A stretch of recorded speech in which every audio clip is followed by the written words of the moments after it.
the reality for all of us is that one of the hardest things to do is to be honest with ourselves, right? Because nobody likes to do that. I mean, it's painful and it's hurtful and it's like, I don't know what to do with that, right? In fact, this idea of how hard it is, it's one of the reasons that we don't have a budget, right? Because nobody wants to look at that kind of stuff, right? And kind of see where they're spending stuff that they shouldn't be spending or can't afford to spend, right? So we don't want to kind of take an honest look at ourselves. So we don't have a budget. We don't have a plan. We don't take personal accountability because, again, it feels like we're having to carry the whole weight and nobody wants to feel like they're carrying the whole weight. And so what we do is we come up with these things. We call them reasons, which are actually excuses. We've talked about this the last couple of weeks. But here's where I want us to focus on today. What if we faced ourselves? What if we were courageous enough to actually do that? To actually sit down and do a self-account, right? It's a process of going through our lives. If you have any friends, any family members that have gone through NA or AA or any of those kinds of things, you ought to talk to them. They have a great program, a great plan of going through this where it's about being honest with ourselves. One of the hardest things you can do for yourselves.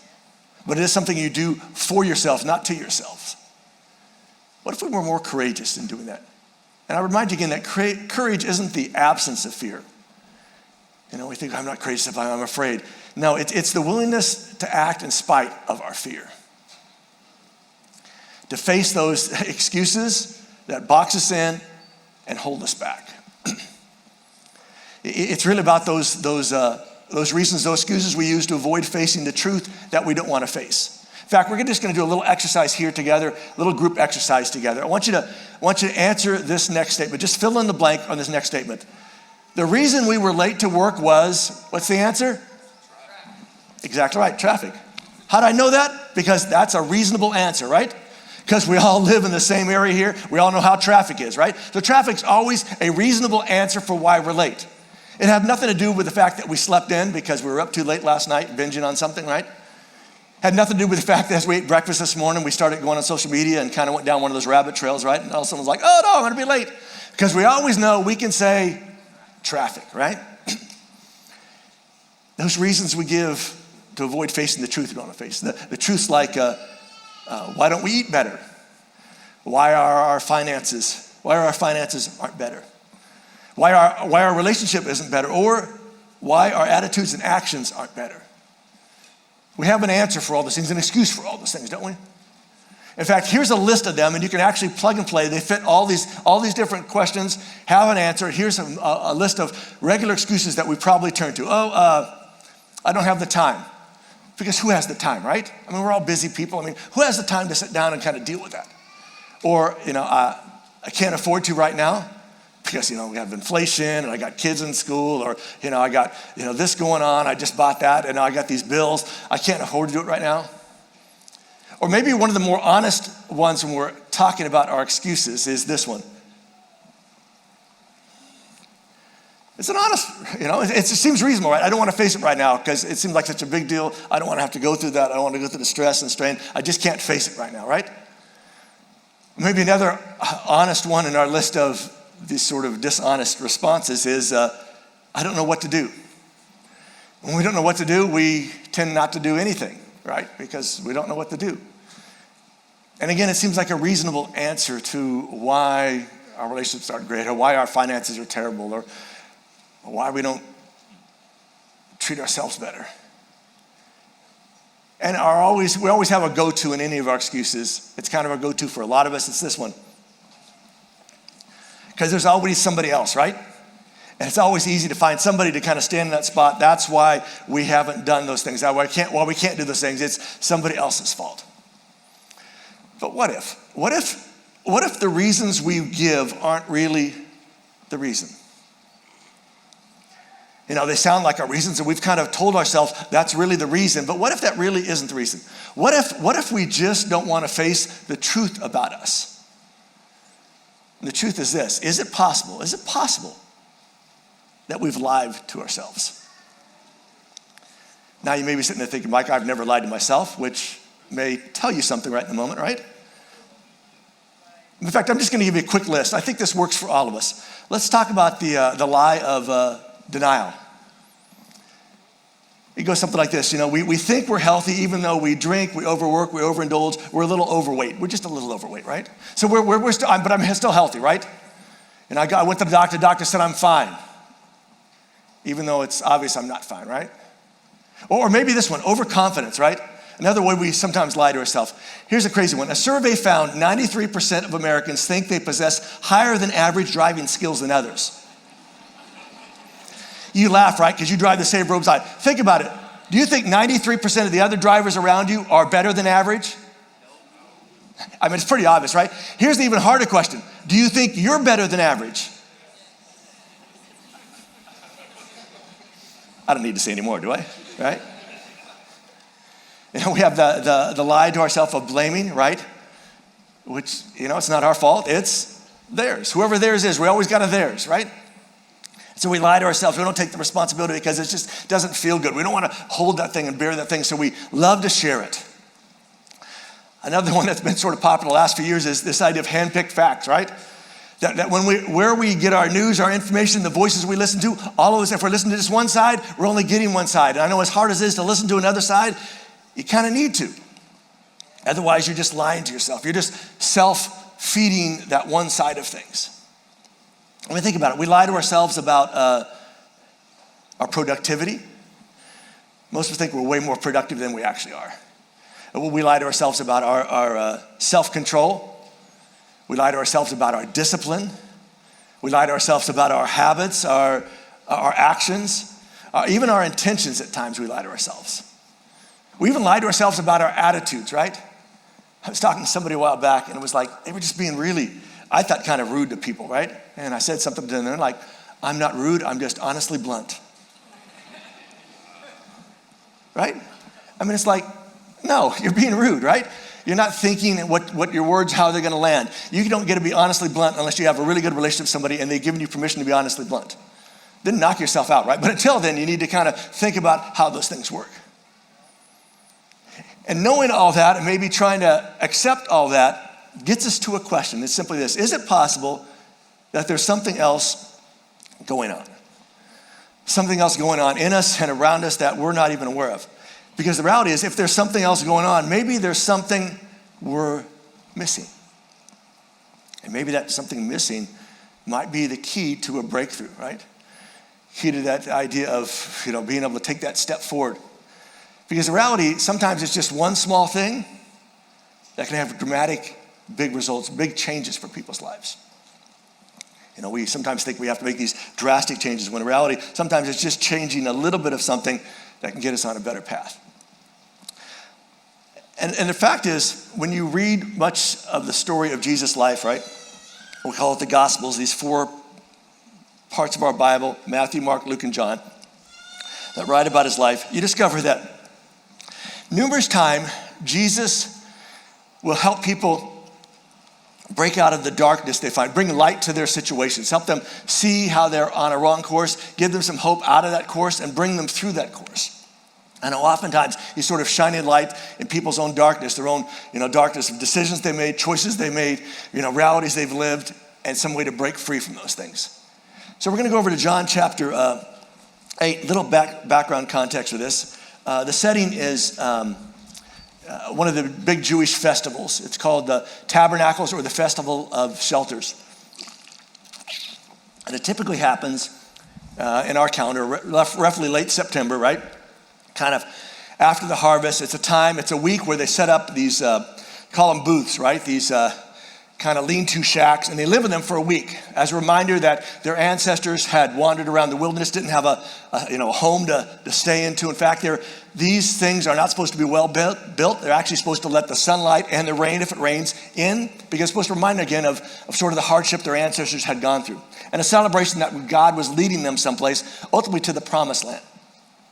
And in Jesus' day, that whole feast had morphed a little bit, because now they had this magnificent temple that everything centered around and everything happened in. And so during the feast, they would meet there every night for a chance to celebrate, to worship. And in one of the courts, the temple was so big it had multiple different sections. They called them courts. This would happen in the court of women, which was for Women, you guys are a smart group, right? It's kind of where the women were supposed to stay. There was a court for guys. They, it's supposed to. They kind of had this thing of keeping the sexes separated.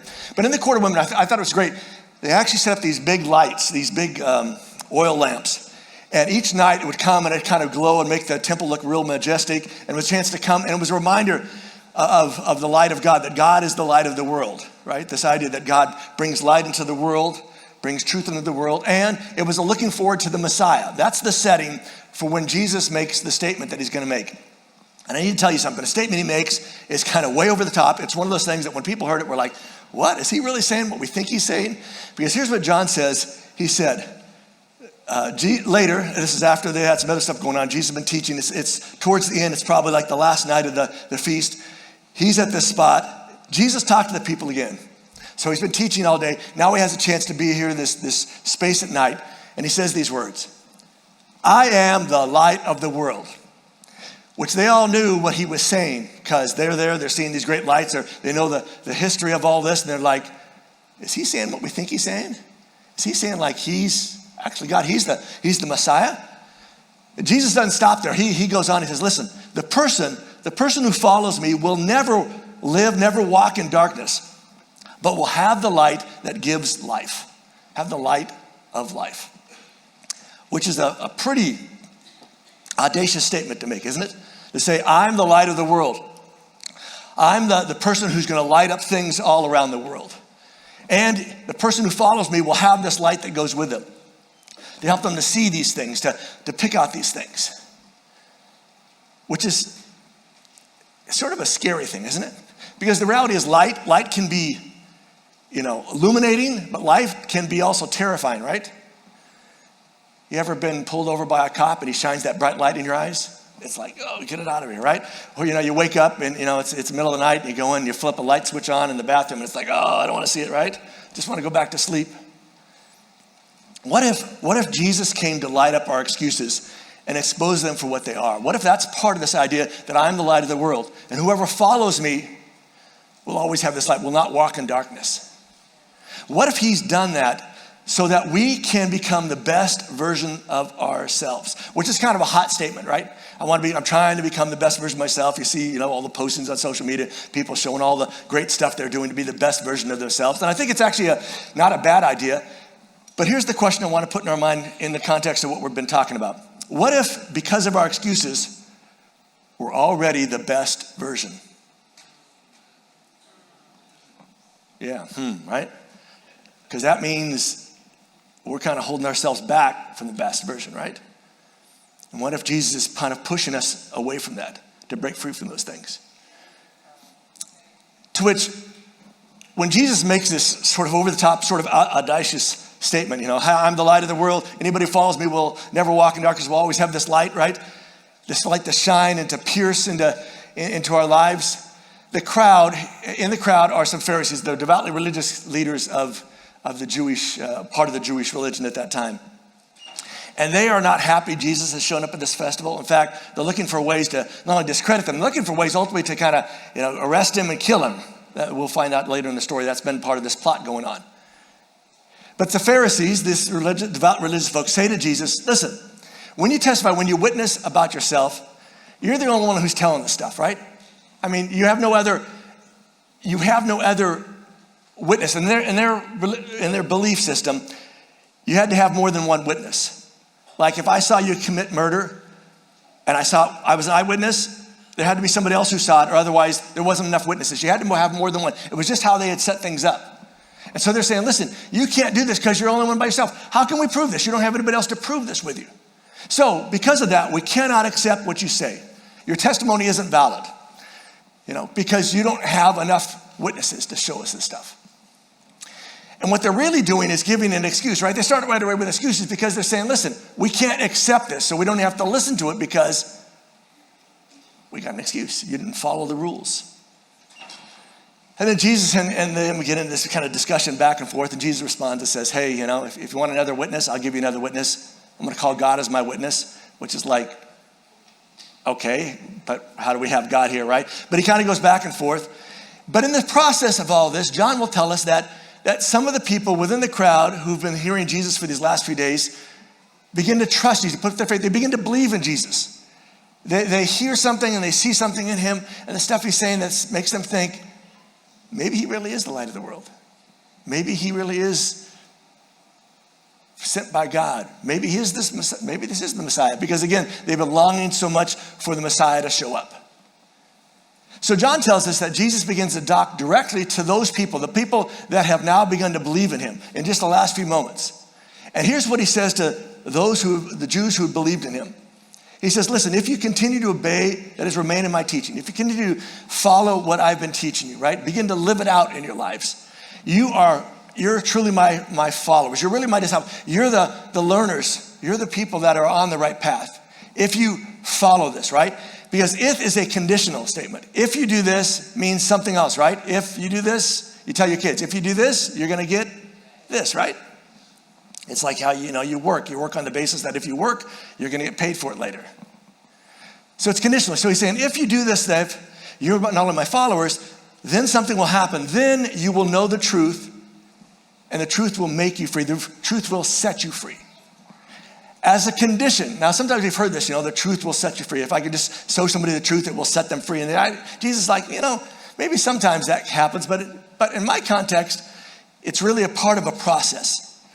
That if somebody begins to live out my principles, my teachings, begins to follow me, it's in that process that the truth begins to work in their lives. Begin to see things in their life, begin to follow me in their lives, and it ends up setting them free. Which is a great promise and a great hope for people, right? That if I begin to do better, right, and do those things, that I actually will become better in the process. But here's what happens to the greater crowd and the Pharisees.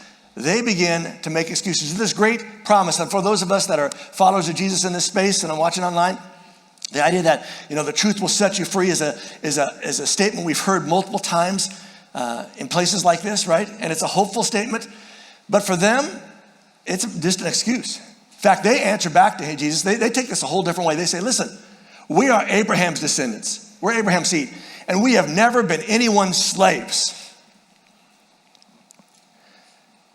Which is a pretty crazy thing to say, right?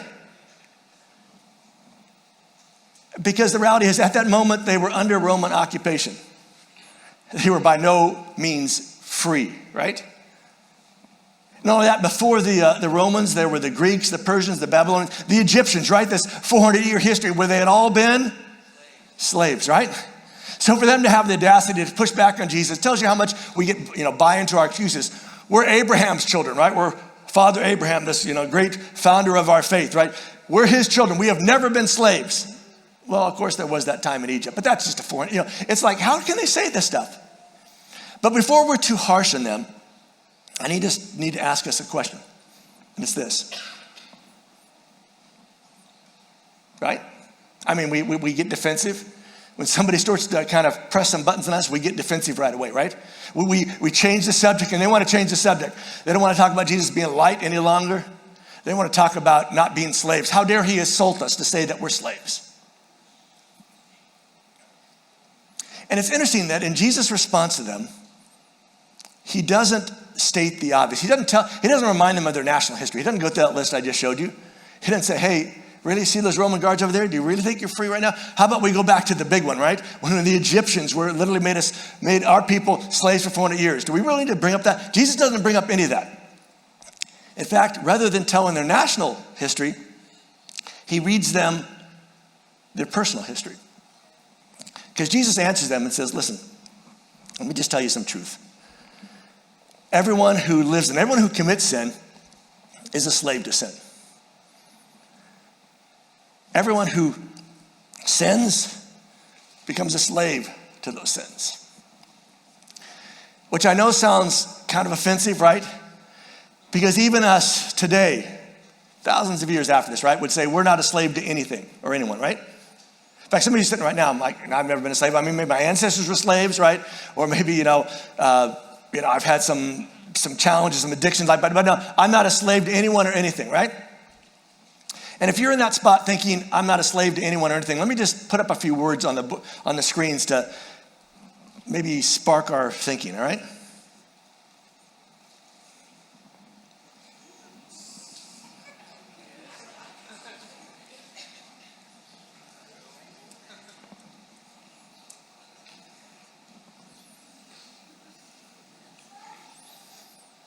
Do I need to keep going? I can go on a longer list, but I don't think I really need to go any farther, right? What if we've deceived ourselves into thinking that we are freer than we actually are? That would not be a good thing, would it? And what if Jesus is inviting us to own that so that we won't be owned by that? So no longer do we have to be slaves to anything, right? I think that's his ultimate hope and goal for us, is that as we follow him, we begin to get freer and freer and freer. Because Jesus will follow this up by saying, no, anybody who sins is a slave to sin. But oh, by the way, if the Son makes you free, you will really be free. You'll be truly free, right? You will be free indeed, is how some of your versions said. That Jesus sees himself as both the hope and the gift and the answer to the problem we all have, which is the sin problem, which is the slavery problem. And it's a reminder of something we say around here occasionally, which is simply this, that following Jesus makes life better and makes us better at life. And so even if, you're kind of not there yet, right? You're kind of here just checking out this whole religious thing. Maybe you come from another religious background. Maybe you don't come from anything. Maybe it's been quite a while, right? And you're kind of back, start of the year, and you thought maybe check this out. Maybe just to think about that for a second. What if following Jesus really does make life better? Because maybe your experience is that's not been true, right? I had all these rules and regulations and all this stuff. People tell me what to do. It doesn't matter what other people tell you to do. You just need to follow Jesus. But what if in following Jesus makes life better and also makes us better at life?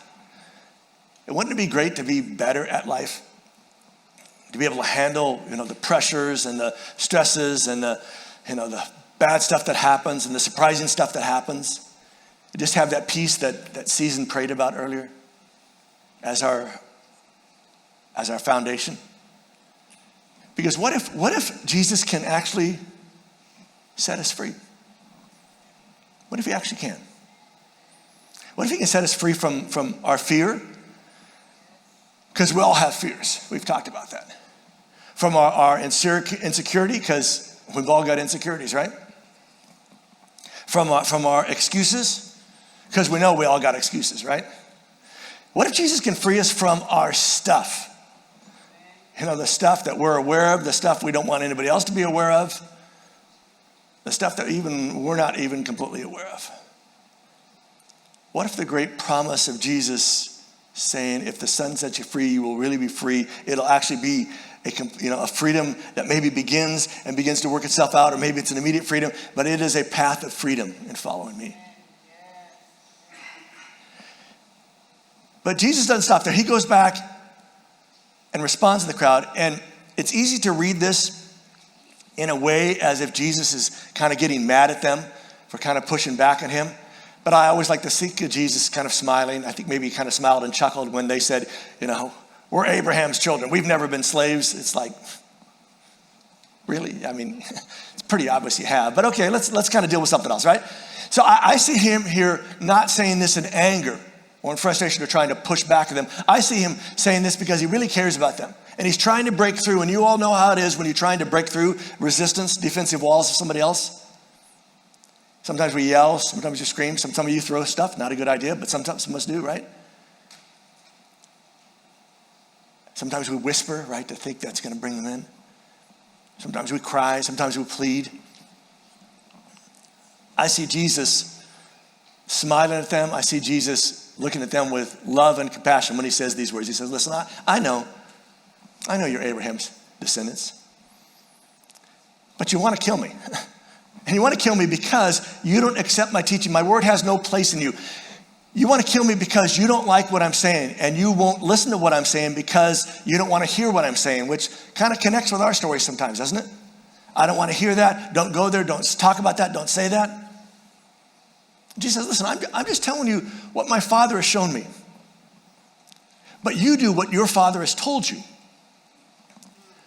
Which hits a sensitive point for them, and they're like, what do you mean? Our father is Abraham, right? I mean, we've been clear about this, right? You ought to know this. You're Jewish. Our father is Abraham. To which Jesus says, if your father was really Abraham, if you're really Abraham's children, you would kind of do the stuff your father did, right? You do what Abraham did.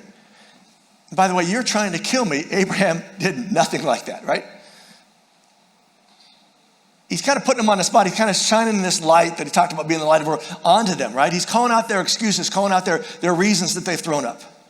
The things they've hid behind. They've hid behind that we're Abraham's children because we're Abraham's children. We're descendants of his. We're good with God. God has to accept us because we're his children.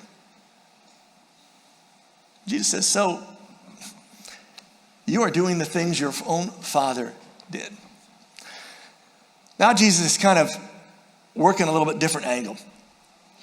And the crowd begins to work a different angle on him as well. Because they've kind of gotten tired of this whole, don't you know who my father is? Don't you know who my father is? Maybe when you're a little kid, you remember those kind of talk. My dad is smarter than your dad. My dad's stronger than your dad. My dad can beat up your dad. All those kind of things, right? Who's got the better dad?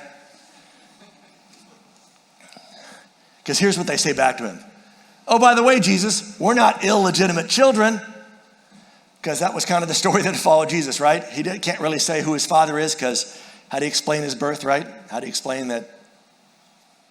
It's just one of the things. So story kind of gets out. Mom was pregnant before they got married. I wonder who the father was. All those stories all go. So they're like, we're not illegitimate children, meaning Jesus, you are, but we're not, right? God is our father. I thought Abraham was their father, but now it's God is our father. And he is the only father we have. To which Jesus, again, I think he's trying to break through.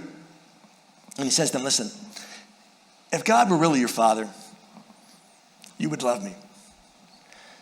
Because that's what God the Father does. He loves people.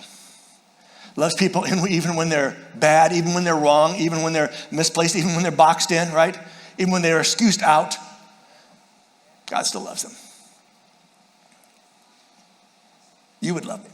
And you should love me because I came from God, and by the way, God sent me. But here's the reason you're having a hard time accepting what I'm saying. You don't understand what I say because you cannot, you will not, you won't allow yourself to accept my teaching. You won't allow yourself to hear my message because you're afraid. You're afraid that if you hear something that makes you stop and think in a different way than you've always thought, that just makes you feel really uncomfortable. You don't know where you might end up, right? Which is why I think Jesus invites us to follow him, right? Not to just be these things, not just to do these things, but to follow him in life. And then Jesus kind of really goes there with this group. And I don't know if he's still smiling. I wish we had video of this, but we don't, right? But he says, oh, by the way, I hate to break it to you, but you are from your father, the devil. And you want to do what he wants. Which is like, oh no, he didn't, but yes, he did. It's kind of like he went all in on this group of people, right? Because they've just said, Abraham's our father, God the Father's our father. Now you're telling us the devil's our father? And Jesus gives them a reason why he sees them this way, why he says they're connected to the devil this way. He says, listen, he was a murderer from the beginning. And he was against the truth because there's no truth in him. You're against the truth, right? You kind of push back. You want to murder me? That's what he's done. When he tells a lie, he speaks his own language. He speaks his native tongue as the actual language there. And he speaks his native tongue because he is a liar and the father of lies. That if, that's what you do if you're kind of a liar, that's your native tongue. Some of us know people like that, right? That are like always telling these stories, right? Always kind of, going bigger and grander and making stuff up. And it's like, that's just who they are. That's how we brush them off, right? That's just who they are. Jesus says, listen, but because I speak the truth, you don't believe me. You won't believe me. You can't believe me because you've built up this wall. And if Jesus makes that statement, he reminds us of something really important. That is simply this, that if we can't see that we're wrong, we can't be right. And I think we all want to be right? But if we can't see what's wrong, we can't be right in that area. We can't be that right in life. Because one of the temptations for all of us is to compartmentalize our lives, right? And to kind of be a little off over here, a little, not so great over there, a little secretive over here. But we think, that's just over there. That's just in that part of life. It's not going to enter the other parts of my life. But the problem is when we're wrong in any area, we can't be right in all the areas. See, the truth is we could excuse our life away. And maybe you have people, I know people who have literally excused their whole life away, waiting for this one opportunity, waiting for this thing that they were promised 40 years ago that they were going to get, and they never got. We could excuse our health away.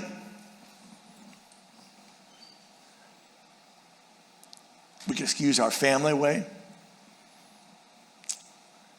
Excuse our peace away. We excuse our potential away. We could excuse our future away. We could excuse our faith away.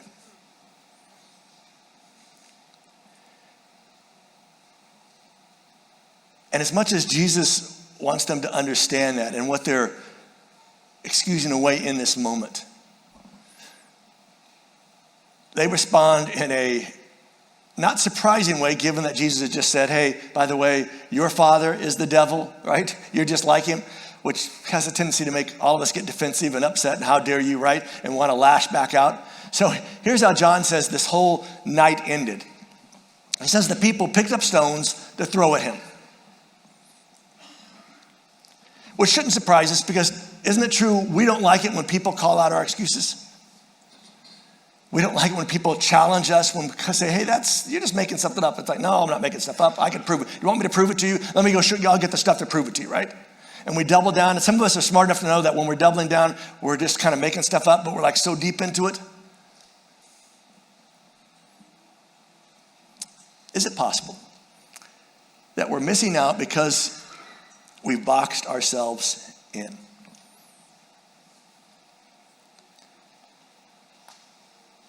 And maybe we feel stuck, right? Maybe we feel trapped. Maybe we don't know what to do. And maybe that's the opportunity of today, right? That Jesus is saying, I'm giving you a way to break out of that box. Come, follow me. And in the process of following me, you know what? You'll experience the truth in such a way that it will begin to free you from all those things in life.